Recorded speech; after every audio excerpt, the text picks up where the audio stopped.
Bine ai venit la Yoga Academy Voice, locul unde yoga, mindfulness-ul și poveștile reale se întâlnesc. Fiecare episod este o poveste de viață, o perspectivă asupra practicii și o oportunitate să vezi lucrurile dintr-un unghi diferit. Stăm de vorbă cu practicanți și facilitatori care ne împărtășesc experiențele sincere despre transformare, echilibru și creștere. Eu sunt Erica și mă bucur enorm că ești aici. Respiră, conectează-te, ascultă, hai să începem! Bună! Astăzi o avem alături de noi pe Irina Petraru, o jurnalistă cunoscută în România și cu siguranță ați văzut-o la televizor, dar de data aceasta o avem invitată în calitate de practicant de yoga, pentru că eu o cunosc pe Irina de mult timp și vine la yoga și am zis să avem puțin și perspectiva unui practicant de yoga, cum a intrat yoga în viața ei, despre de ce a ales yoga, ce a adus, ce schimbări a adus în viața ei și așa mai departe și unde ne va duce discuția, că sigur discuția ne va duce mai departe. O să ne tot ducă discuția, nicio problemă. Bine ai venit, Irina. Bine și te-am găsit, mulțumim Erica, pentru invitație. și eu mulțumesc. Și, ok, lumea te știe de la televizor. Ca să o luăm pe asta și, bineînțeles, și de la TikTok, pentru că acum ești Da, activă și pe TikTok, da. TikTok. Păi trebuie, na, cum? Ca să, Da. așa. Și probabil că lumea știe mai puțin despre partea aceasta a practicii tale. Și eu, cum să zic, mie îmi place foarte mult tocmai acest aspect, că e vorba despre tine, despre practica ta, adică nu faci yoga ca să show off, nu faci Nu, yoga chiar că e nu. în Poate trend. și ar trebui, că lumea mă Să- întreabă, dar da. chiar ar trebui să zic, da. Să zici și să te lauzi un pic cu lucrul ăsta. Și hai să începem de ce yoga? Cum te-ai apucat de yoga? Păi, la un moment dat, am fost toată viața mea, până la un punct, couch potato, genul acela. Am fost și genul care avea scutire la sport. Eu n-am fost niciodată interesată. Și la un moment dat, nu știu de ce, sincer, nu știu de unde a venit pornirea asta pentru a face ceva sport. Probabil pentru că, nu știu, simțeam că nu se mai așează pe mine lucrurile și că ar trebui să intervin puțin. Ei, asta s-a întâmplat acum multă vreme. Prima dată, bineînțeles, am intrat și eu într-o sală de fitness ca toți oamenii și, bineînțeles, m-am accidentat pentru că nu știam ce să fac și mi-am pus prea multe greutăți și, în fine, cum pățește probabil foarte multă lume. Și în aceeași zonă în care locuiam, și anume zona muncii, pentru că de acolo a pornit tot și ăsta cred că a fost și norocul meu că am locuit acolo. În zona muncii aveam pe o parte sala de fitness, la care mergeam și trăgeam tare așa, dar fără cine știe ce rezultat. Și pe cealaltă parte a străzii apăruse un cub bizar, era un container. Și cred că primisem un flyer că suntem așteptați cei din zonă de la blocurile de acolo, de pe agricultori, să venim la lecții de yoga, de hot yoga, pentru că asta era. Aha, hot yoga. Și erau profesori foarte tineri, unul dintre ei era Ovidiu Atanasiu, așa. Și cred că tipul care a pornit ideea era un tip pe care îl chema George și despre care am aflat ulterior că a plecat în Statele Unite. În fine, el făcea hot yoga și mi-a plăcut tot ce se întâmpla acolo. Era ceva cu totul nou pentru mine. Bineînțeles că aveam în minte, ca toți românii aveam în minte povestea asta cu yoga, că sunt niște conotații. Că asta se întâmpla cu multă vreme, cred că acum vreo 15 ani. Și mi-a plăcut foarte tare ce se întâmpla acolo. Am început să merg mai des. La un moment dat, din păcate, tocmai pentru că George a plecat în Statele Unite, s-a terminat treaba și am rămas așa orfană a nimănui. Și a trebuit să continui cu fitness-ul. După care m-am mutat în Dorobanți și pe Alea Alexandru era un studio nou deschis care se chema Yoga Hub și unde preda Erica, așa. Și acolo mi-am făcut și abonament. Am zis, domnule, era foarte aproape de mine, de unde locuiam, și am zis, domnule, dacă tot s-a deschis și tot așa, am primit un flyer, cred. Am zis, hai să reiau yoga. Și acolo l-am văzut din nou și pe Ovidiu, adică treaba se lega. Mi-am dat seama că e ce trebuie. Și mi-am dat seama că nu mă mai accidentez, adică era o foarte mare diferență. Am încercat și încă mai fac și jogging atunci când e cald și frumos și ies în parc, am niște parcuri pe lângă. Dar la jogging intervin acele dureri. Dacă nu alergi cum trebuie, că nu știu ce. Nu mi s-a întâmplat chestia asta la yoga. Adică da, bine, hai, poate să apară un disconfort, că n-ai stat corect într-o poziție sau că, nu știu, ai exagerat puțin și poți să ai febră musculară cel mult, dar nu cred că yoga poate să fie ceva care să-ți facă rău încheieturilor. Cred că te poți accidenta mai ușor practicând alte sporturi, dacă îl iei ca simplu, sport yoga, da? Da. Ca să te accidentezi în yoga, trebuie să faci o mișcare greșită mult mai mult timp. Exact. Și atunci pot interveni, dar asta din cauza, unui pattern greșit care tot îl repeți. Dacă miști genunchiul sau așa, dar într-adevăr ponderea e mult mică, mult mai mică. Există un stil de yoga cu care rezonezi? Uite, am avut perioade. Am început cu Vinyasa și evident Hatha Yoga, da? Ce practicai tu, orele tale la care mergeam în ale Alexandru, după care am descoperit Ashtanga Yoga. O perioadă Ashtanga Yoga a funcționat foarte bine pentru mine, pentru că mi-a dat, cred, disciplina aia necesară de care aveam eu nevoie în momentul acela. Doar că și am practicat foarte mult acasă. Eu fac foarte mult acasă. Mai mult acasă, tocmai pentru că e un orar pe care poți să ți-l stabilești singură. Și în perioada pandemiei am făcut foarte mult acasă yoga. Știu că am făcut gaură în saltea, că am o saltea din aia foarte bună și pe care dădusem și foarte mulți bani, dar care nu mai, deci era deja de vreo 5 ani mai sport. Și într-adevăr Ashtanga Yoga e genul de yoga pe care îl practici când îți dorești ceva dinamic, când îți dorești disciplină. Dar la un moment dat mi-am dat seama că făcând aceleași asane on and on, pierd alte lucruri pe care le-aș putea face și cu alte tipuri de yoga. Și așa am diversificat și mi-am făcut flow-ul propriu, care e de fapt tot un fel de vinyasa și cu asane foarte multe din Ashtanga Yoga, pentru că a fost foarte apropiată de mine. Și combinată și cu niște mișcări din zona de pilates și greutăți introduc, deci ai făcut un fusion. Da, e ceva, o ciorbă așa. Dar pentru mine funcționează pentru că simt nevoia să folosesc și greutăți în gândul. Am înțeles. Simți nevoia pentru a defini corpul sau pur și simplu? Da, îmi place foarte tare că eu n-am avut niciodată musculatura dezvoltată. Adică mă bucur și eu acum am brațele acelea, mă admiră lumea. Niciodată nu mi s-a mutat. Am un spate foarte frumos. Așa. De la yoga, definit de yoga și apoi cu greutăți. Bun. Deci am zis că cam de 15 ani practici. Da, dar cu întreruperi, pentru că n-am avut o sală la care să practic în apropiere. Așa. Care este părerea ta despre popularitatea acestei practici? Că acum intrăm așa. Și are sens. Faptul că a devenit mai populară yoga are legătură și cu un mindset care se schimbă, cred, în societatea românească.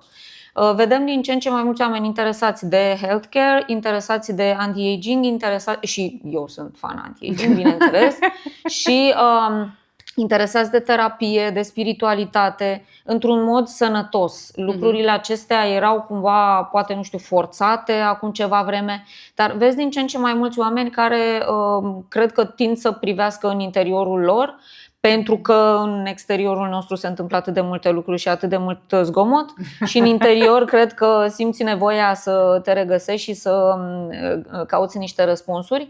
Și de aici cred că e the whole package, adică și terapie, și yoga, și healthcare, și wellness, și anti-aging și toate astea se leagă, lumea mănâncă mai atent. Dar cred că e încă o nișă. Dar e o nișă care se lărgește și asta este un lucru bun. Văd și mame cu copii care vin la yoga. Da. Și crezi că se păstrează tradiția yoga sau yoga se metamorfozează? Cred că se metamorfozează. Uite, eu inclusiv sunt dintre cei care și-au făcut o ciorbă, dar și-au făcut o ciorbă pe stilul lor și care să funcționeze. Dar cred că oamenilor le place să li se ofere ceva în plus. Nu știu dacă asta e o tendință pe care o vezi și în alte părți.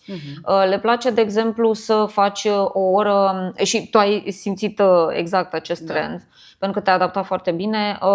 Simt nevoia să facă și respirație, simt nevoia să facă și să aducă ceva în plus la practica lor, cum e, de exemplu, Gong, care este o experiență fabuloasă și le recomand tuturor să încerce, pentru că, da, ești deja un maestru în domeniu și chiar a fost o experiență fabuloasă prima dată când am venit.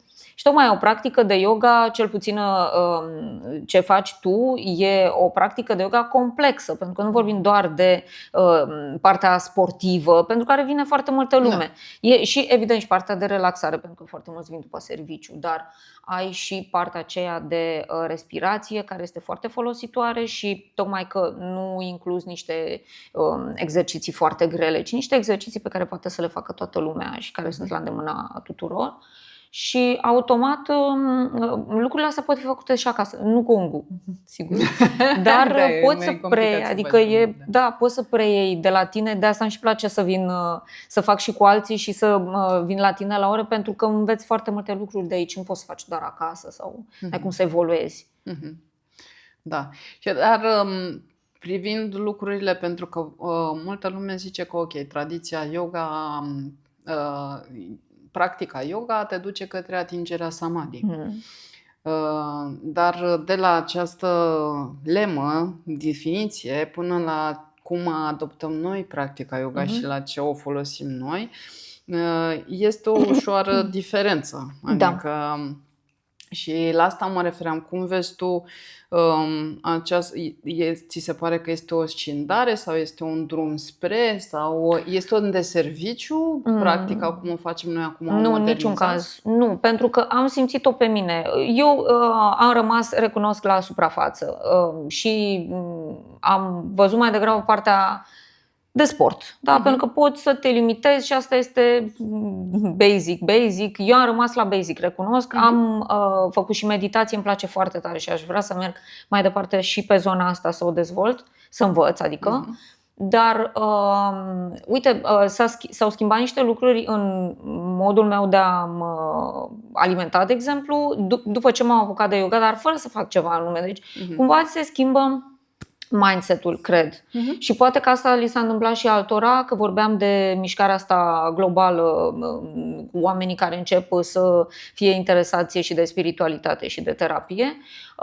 Nu mai venea pur și simplu să mănânc prostiile pe care le mâncam înainte. Nu că nu mai mănânc deloc sau că nu mai scap pe la crispy strips sau mai știu eu ce, dar sau că nu mai beau alcool. Beau și alcool din când în când, dar pur și simplu s-a schimbat ceva, nu mai venea să mănânc anumite lucruri, nu mai simțeam nevoia. M-am lăsat de fumat, dar în mod natural nu venea să mai fumez, nu venea să mai consum alcool în aceeași cantitate ca înainte. S-a schimbat ceva foarte firesc, nu? Adică această schimbare la mine a venit foarte lean, natural, organic, fără să forțezi. Exact. Bun, acum sunt foarte multe trenduri în practica asta de yoga și, de exemplu, feminitatea a prins o amploare foarte mare și în practica de yoga și în practica de coaching și ce părere ai tu despre, pentru că suntem femei, ne ducem, adică care crezi tu că este abordarea? Da, cum vezi tu acest aspect al feminității? Da, uite că noi am vorbit, ne-am întâlnit la o cafea și am vorbit foarte mult pe tema asta. Da, uite, având și contul de TikTok are o zonă din asta foarte dezvoltată de zeițe care vorbesc despre feminitate și care pe mine mă calcă pe nervi. Dar, bun, unele lucruri au sens. Da. Și eu însă mi-am dezvoltat această parte vorbind despre parfumuri, ceea ce nu mai făcusem, că e o pasiune pe care am de multă vreme și nu apucasem să vorbesc despre ea. Și pentru mine TikTok-ul e perfume TikTok, adică m-am aflat foarte multe, vorbesc despre asta. Dar uite, mi se pare că sunt unele lucruri care au fost luate din străinătate, sunt niște concepte care au fost luate din străinătate și aruncate pe nemestecate în România, pentru că noi avem o particularitate istorică și nu e asta ideea mea, am auzit-o la un sociolog. Nu prea ai cum să vorbești despre energia feminină și energia masculină, că să fii dragă în energie feminină, că nu trebuie să fii femeia care conduce tot, în condițiile în care noi avem un trecut, avem o generație întreagă, mamele noastre, bunicile noastre, străbunicile, au fost ori acele femei singure care își așteptau soțul și copiii să vină de la război, ori mama singură care a trebuit să-și crească un copil în timp ce soțul era pe front și nu se știa dacă se întoarce viu. Deci nu e ca și cum ai spune că femeia aia era în energie feminină sau masculină. Femeia aceea funcționa pentru că nu avea cum să nu funcționeze. Exact. Da? Deci nu poți să vorbești despre asta sau să vorbești despre o femeie ucraineancă aflată în bombardament, ascunsă undeva într-un bunker, să vorbești despre energie feminină și masculină unui astfel de popor, știi? După care s-a terminat perioada asta, a venit foametea, femeile nu aveau resurse, trebuiau să fie și provider, trebuiau să își iau un serviciu, deși femeia nu era obișnuită să lucreze neapărat, trebuia să muncească. Bunica mea a fost în situația asta. S-a angajat, a fost la năvodare, a fost bucătăreasă la năvodare, la tabără.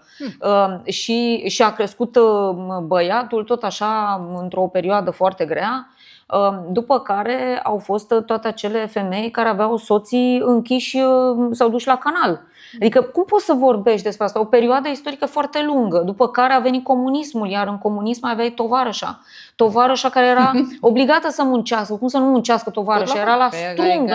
Egalitate. Exact, adică era egalitate și chestia asta a fost bună, dar tocmai pentru că avem această particularitate, avem o grămadă de femei manager, avem o grămadă de femei administratori de firme, de proiecte. Femeia este un extraordinar organizator. Adică e foarte subțire și superficial să vorbești într-o societate ca cea românească în care femeia are un rol atât de important. Să vorbești în alb și negru că asta e energia feminină și asta e energia masculină și trebuie să fii doar în asta și să te îmbraci în desuri de mătase și Dumnezeule mare, adică. Și mi se pare că luăm lucrurile așa la suprafață, ca un caimac de pe lapte, știi? Adică e mult mai mult, feminitatea e mult mai mult de atât și are mult mai multe fațete, cu atât mai mult în societatea românească. Adică adaptează tot acest discurs. Nu funcționează pur și simplu. În România nu poți să vorbești despre ceva, exact, ceva care s-ar potrivi în Marea Britanie, poate. Într-o familie nobiliară, poate să vorbești acolo despre energie feminină, energie masculină and all that stuff.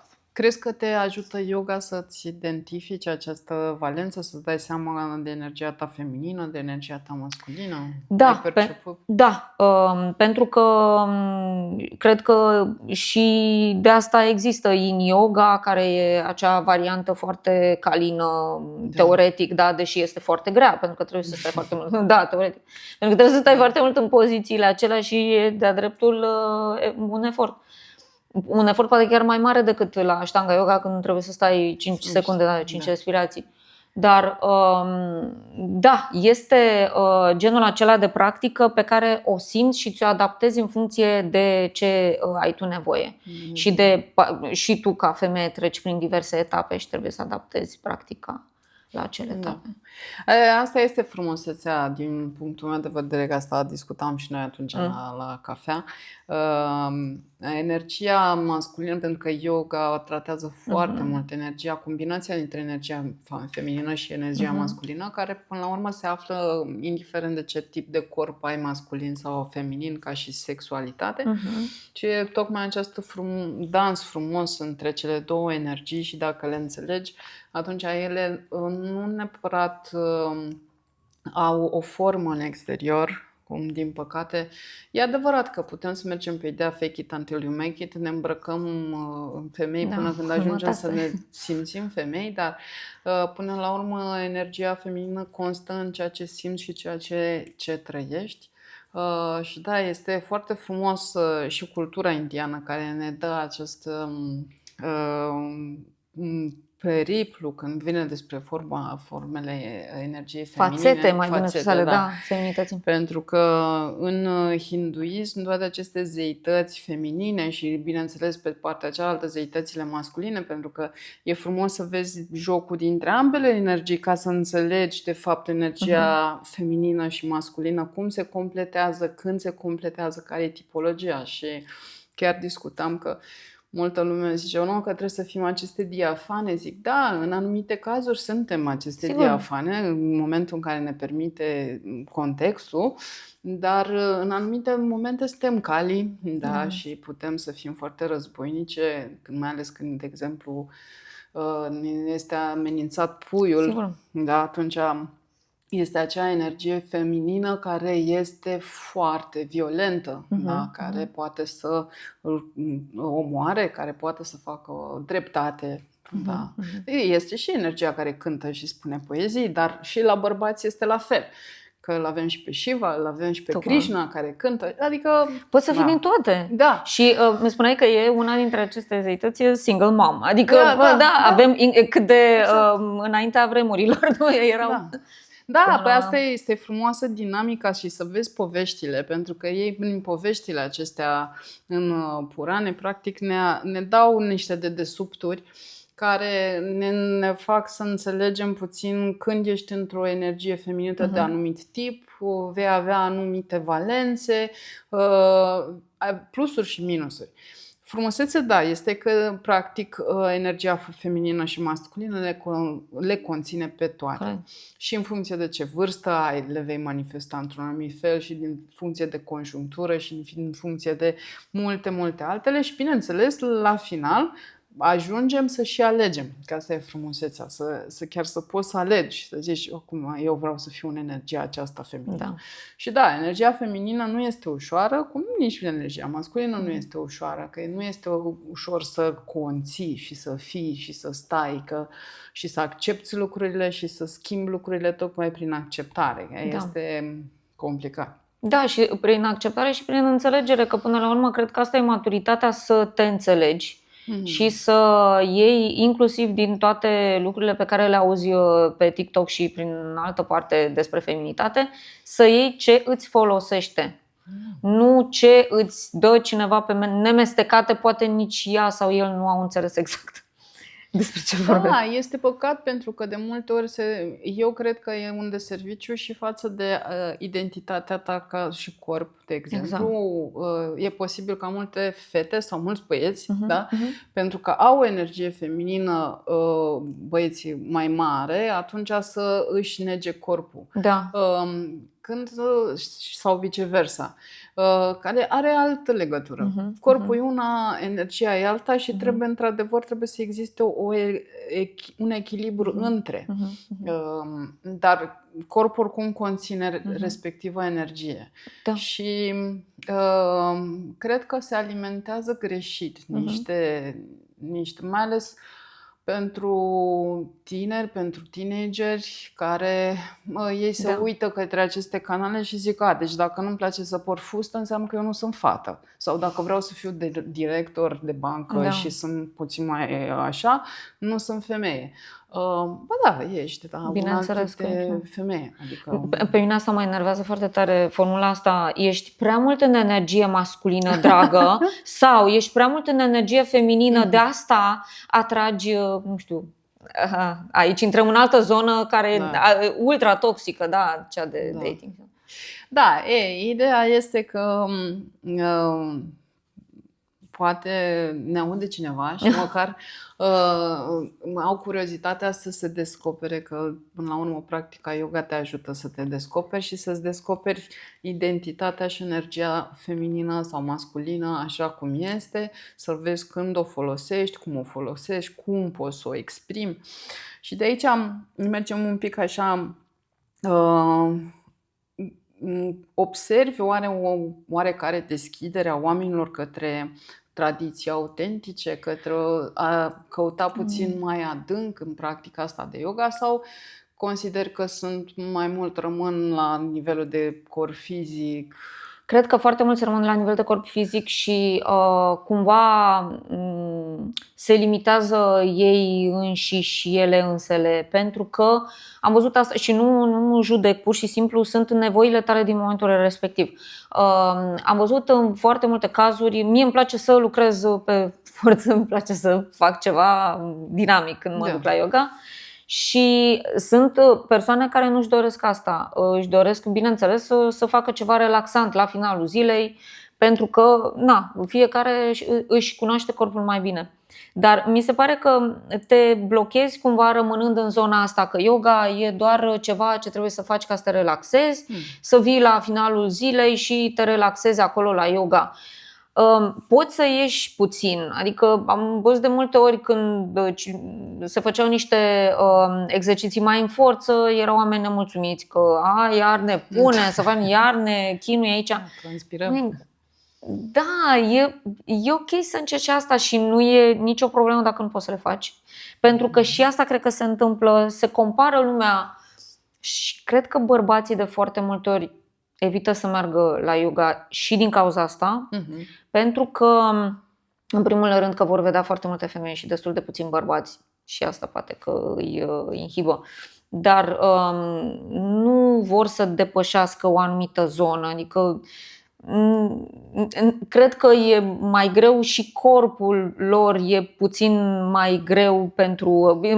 Corpul lor nu este obișnuit pentru anumite tipuri de exerciții și de asta poate că, cel puțin atunci când vorbim de flexibilitate, pentru ei este mai complicat și când vorbim despre forță, Ashtanga yoga, de exemplu, este o variantă foarte bună pentru bărbați, aș zice. Da, de-aia mai mulți bărbați o să-i vedem într-adevăr la Ashtanga, pentru că te ajută practica de Ashtanga și să dezvolți și să menții și să îmbini practic forța cu flexibilitatea. Îmbină foarte, foarte bine aceste două aspecte. Este într-adevăr oricum o practică mult mai young, pentru că a fost dezvoltată în felul ăsta și a fost concepută pentru adolescenți, îmi spuneai. Da. A fost gândită, practic, Krishnamacharya a dezvoltat prima dată această secvență pentru a atrage adolescenții și către practica yoga și titlul secvenței pe care noi o facem și acum este Yoga Cichița, yoga curățăria corpului, ca după aceea să te poți așeza într-adevăr pentru practicile ulterioare, pranayama și meditație și mai departe, că oricum Ashtanga, tot ca și filozofie, este de atingere și de a merge în cele 8 stagii și așa mai departe. Dar da, cumva rămânem, de multe ori rămânem în acest corp, rămânem în partea asta fizică și ne antrenează și ne ține cumva ego-ul mai departe. Cât crezi că este atitudinea, știi, care te face să vii la yoga dintr-o chestie de asta de vreau să demonstrez de ego sau de chiar simți echilibru? Care crezi că e ponderea așa? Cred că e o combinație de 3 factori. 1. E la modă, că a început să fie la modă. Și ai auzit sunt și mulți influenceri care vorbesc despre yoga și așa se propagă informația. După care ar mai fi și oamenii care vor să vină pentru că au poate o problemă de sănătate și au auzit că ajută chestia asta. Și ar mai fi și oamenii care vin cu siguranță din convingere, pentru că le face plăcere și vin la yoga să se destindă sau să se întâlnească și cu un colectiv, pentru că de fiecare dată e vibe-ul acela foarte fain pe care îl ai într-o sală de yoga și oamenii pe care îi întâlnești acolo sunt asemănători ție automat ca vibe, pentru că până la urmă e un vibe în sala de sport aceea cu aparate, e un vibe la jogging, e un vibe la yoga și automat te simți ca acasă acolo. Și e vorba și de crearea unei comunități. Aici e foarte important profesorul și ești foarte gifted la capitolul ăsta pentru că ai reușit asta, să creezi o comunitate. E mare lucru. Da, e asta, cum să zic, de obicei creezi ceea ce ai nevoie. Că și pe mine, când am început yoga, tocmai asta m-a atras, comunitatea, discuțiile de altă factură. Pe vremea când începusem eu eram lucram în real estate, nu aveam numai cifre în cap, aici discutam și despre altceva și atunci partea asta de comunitate și a discuta și ea avea un alt vibe și mai peaceful și așa m-a atras foarte mult și o caut în continuare și o încerc să o susțin și să o creez. Ca și practicant, ce sfat ai avea pentru instructorii de yoga? Pentru că bănuiesc că ai fost la mai multe clase, da. ai încercat, ai așa. Și de multe ori instructorii de yoga se confruntă cu ideea că niciodată sau foarte rar ai basically feedback. Și tu nu știi, adică ai vrea să faci ceva, ai vrea să faci clase mai puternice, dar parcă când îi vezi că se chinuie, îi lași în pace, că așa, după aia dacă faci prea ușor, zic ceva, păi dar eu nu transpir. Și ce sfat așa, în general? Nu știu dacă e potrivit ce sfat voi da, dar de foarte multe ori profesorul de yoga are un rol asemănător și cu al unui, hai să spunem, mentor, pentru că sunt foarte mulți oameni care nu merg doar la yoga, merg și la, nu știu, la cursuri de șamanism, la bioenergoterapeut, la terapie, la orice fel de terapie. Și aici vorbim de terapia pe care o faci la psihoterapeut, de practici holistice, de tot tipul de constelații, e o gamă foarte largă și de aici fiecare își alege, pentru că până la urmă nu e ok să spui, dacă mergi doar pe psihoterapie, că nu ar trebui să încerci și ceva din zona cealaltă holistică. Dar cred că și pentru un astfel de lider, pentru că până la urmă el este liderul și creatorul unei comunități, să nu încerce să-și blocheze oamenii în zona lui. Pentru că am văzut asta, nu am văzut neapărat la profesori de yoga, dar am văzut-o la cei care creau comunități. Cumva încercau să te țină captiv acolo, să creeze așa ca un fel de sectă. Poate că nu sunt șanse mari să faci asta la yoga, dar cred că ai putea să faci și la yoga asta. Dacă ai structura mentală, dacă ai structura mentală, evident nu ne referim la acel domn care e de tristă amintire din punctul meu de vedere. Dar cred că asta ar fi cea mai importantă chestie, să le dea libertate cursanților, să le dea libertate celor care vin la orele de yoga și să îi ghideze ca un profesor care nu vrea să-i lege de ei. Asta mi s-a părut că ar fi o problemă. Și pot să o înțeleg cumva comercial, pentru că până la urmă, ca terapeut, ai tot interesul să-l ții pe om să vină cât mai mult și, bine, să-și și rezolve problemele, că poate chiar are foarte mult de lucru, dar în unele cazuri am observat că se trecea dincolo de asta. Adică problemele erau deja rezolvate, dar se mai inventau unele sau se exagerau unele probleme, că poate îl mai țin pe om. În fine, nu vreau să generalizez, mi se pare foarte greșit, poate o fac și fără să-și dea seama, pentru că sunt oameni care vor să vindece, vor neapărat să te facă bine și asta e ok până la urmă.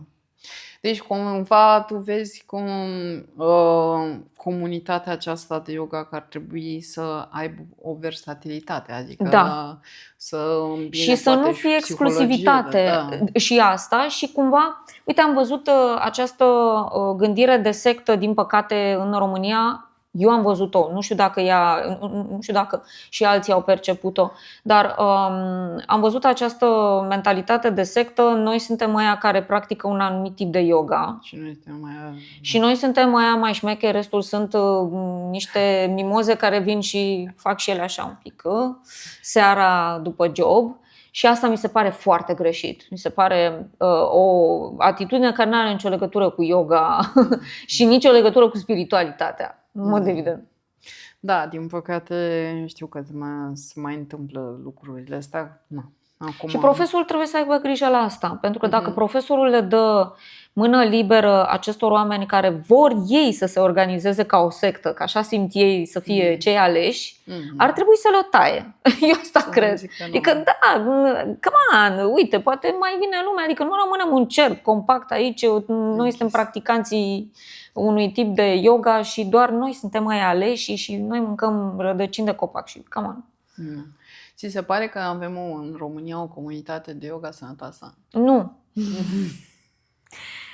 Dar cred că sunt șanse foarte mari și că sunt profesori foarte buni și tu ești unul dintre oamenii responsabili pentru asta, pentru că trec prin mâna ta cursanți și cred că avem șanse foarte mari să avem o comunitate foarte faină de yoga și din ce în ce mai mulți oameni care să practice yoga, pentru că ne vom vindeca și de acele traume dinainte de 1989, mă rog, nu știu cât a mai durat povestea respectivă, că înțelege toată lumea la ce mă refer. Da.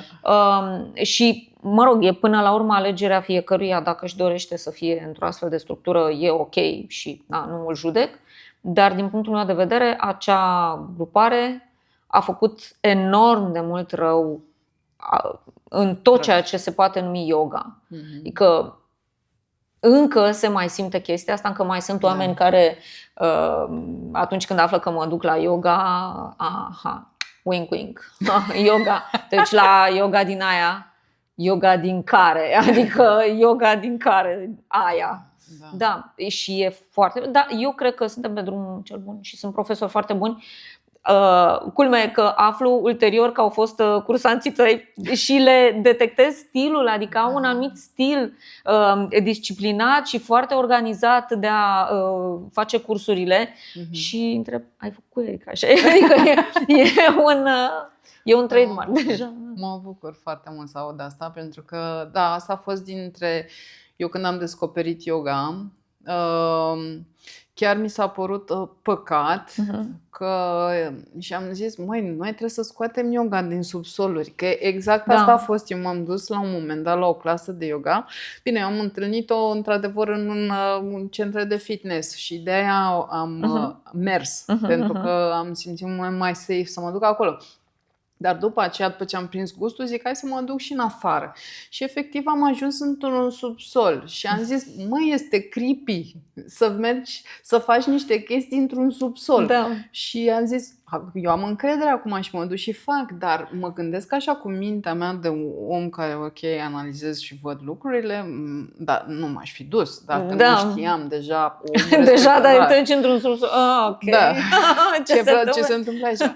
Și într-adevăr asta a fost la un moment dat lema mea, că am zis, păi vreau să scot yoga asta din subsoluri. Zic, afară, în străinătate, te duci într-un cartier sunt 5 studiouri de yoga, adică pentru că cum ai spus și tu la început, m-am dus la studioul ăla pentru că mi era aproape, pentru că într-un oraș, mai ales cum este Bucureștiul, degeaba îți place foarte mult de nu știu ce instructor, nu bați, frate, o oră sau o oră jumate prin trafic dus întors ca să mai ales faci... seara. Da, deci n-ai cum.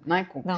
Și da, asta este un aspect care, de asta comunitatea cumva trebuie să se creeze și oamenii trebuie să înțeleagă și instructorii că trebuie să se lege de anumite zone și oamenii din zona respectivă o să vină cu mare drag. Comunitatea se creează și mai ușor. Se creează comunitate și într-adevăr se creează acest aspect.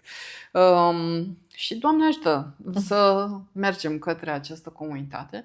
Și acum o întrebare așa, că noi suntem în România și este o țară foarte ortodoxă și de multe ori, acum întrebarea este, ești practicant creștin? Sunt ortodoxă, nu prea, nu am nimic împotrivă și respect pe oamenii care și-au găsit un sprijin și un liman în a merge la biserică și e absolut ok.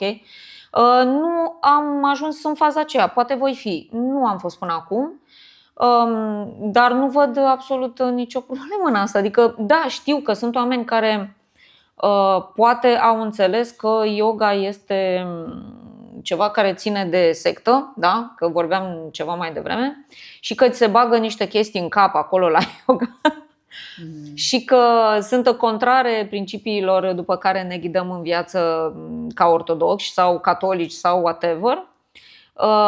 Și mi se pare, bineînțeles, că e o pierdere, adică sunt lucruri complet diferite, nu au legătură, pot funcționa foarte bine ambele.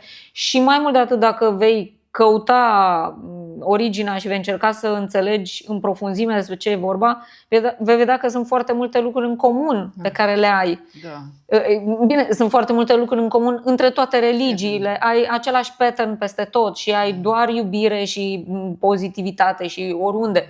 Și totul ține până la urmă de cum interpretezi tu și cum te simți tu cu acele concepte și cu modul în care ele sunt puse în cuvinte. Exact. Dar evident că nu are nicio legătură. Da, pentru că de multe ori oamenii care sunt religioși au impresia că practicând yoga o să-i depărteze. Eu personal încerc să le explic, o să-i apropie, pentru că vin către tine. Da, te apropie de corpul tău. De tine și de credință și după aceea credința poate să aibă forma lui Dumnezeu, poate să aibă orice formă. Sigur. Dar practica de yoga nu are legătură cu hinduismul. Da, e născut în aceeași țară, dar nu are legătură ca și religie. Noi aici, în podcastul nostru, am gândit așa o idee că invitatul anterior, fără să știe cine va veni, pune o întrebare următorului invitat. Da, nu m-am gândit. Nu m-am pregătit. Da. Păi n-aveai cum să te pregătești. Și ideea este că acum am să-ți adresez întrebarea celui care a fost înaintea ta. Cine? Nu zici. Nu zici după. Da, zic zice, după aia, zic ca să după știu, aia, da. da. Poate îl cunosc, poate nu. Da. Și întrebarea este, care este momentul din yoga care ți-a dat un switch în viața ta personală? Adică care te-a afectat clar, ai identificat că ți-a afectat viața. Uite, nu m-am gândit niciodată la chestia asta. Și cred că aș putea să fac legătura cu primele mele ore la yoga, care erau în containerul respectiv, la o oră și au legătură cu feminitatea, cu discuția de mai devreme. Mi-a plăcut foarte mult o asana care se numește The Dancer, așa, balerina, nu știu cum este, pose, da. Dancer pose.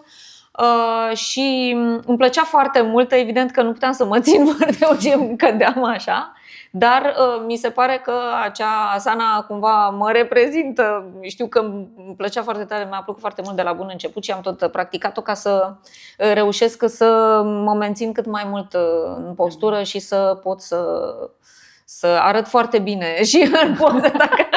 Da, bine, acum ca o glumă, bineînțeles. Da.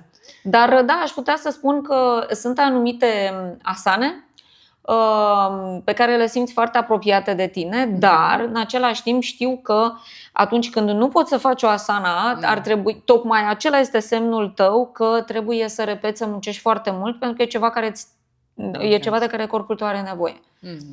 Și asta poți să afli doar de la profesor, nu poți să afli tu. De aceea, sfatul pentru că îmi spuneai de cei care practică yoga sau care poate sunt la început, sfatul cuiva care, nu mă dau cine știe ce specialistă, dar cred că ar fi bine să faci acasă. Pentru că poți să iei anumite asane, să-ți faci, uite cum am făcut și eu propriul flow, pentru că m-a prins pandemia. Și poți să preiei anumite posturi în care te simți bine sau în care tocmai nu te simți bine și simți că trebuie să le repeți și să le faci acasă, să le faci dimineața, să faci o încălzire, să faci un salutul soarelui, ok. Foarte tare. Păi așa să faci. Da, pentru că practic profesorul are scopul de a-ți introduce practica și de a-ți dezvolta această cunoaștere, de a-ți face practica personală. Pentru că yoga, da, este o practică zilnică și Doamne ajută să fie cât mai deasă, dacă nu zilnic, măcar de câteva ori pe săptămână. Și acum, ce întrebare ai avea pentru personajul care urmează după noi? Nu poți să-mi dai un hint, să-mi spui dacă e instructor, dacă... Vai de mine, nu știu. Cred că asta ar fi într-adevăr o chestie importantă. Cum reușești, cum încerci sau poate chiar ai reușit să schimbi percepția cursantului de yoga în legătură cu modul în care este privită yoga în România. Ce ai făcut în acest sens, ce provocări ai avut în acest sens și ca practicant, că nu știu cine va fi, dacă va fi un simplu practicant sau un instructor, ce ai făcut tocmai ca să schimbi această percepție care ne face rău tuturor până la urmă. Și de depărtează.